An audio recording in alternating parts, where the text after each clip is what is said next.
שדברי תורה חביבים עליכם וישריכם תלמידי חכמים שדברי תורה חביבים עליכם.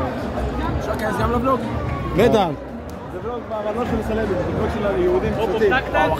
רק יהודים פשוטים. אני לא פשוט. אני לא מתכוון להיות סלב חס וחלילה בחיים. אני יהודי פשוט, רק לעפר רגליהם של תלמידי חכמים ושל יהודים כשרים וצדיקים. אני לא רוצה להיות לא ולוגר ולא סלב. אני רוצה לשמש את יואל גודל על משמש תלמידי חכמים, יויסר משמש פני השכינה. You know?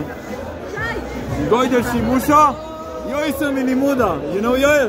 Yeah. גודל שימושו, גדול שימושה של תלמידי חכמים, יותר מלימודה של תורה.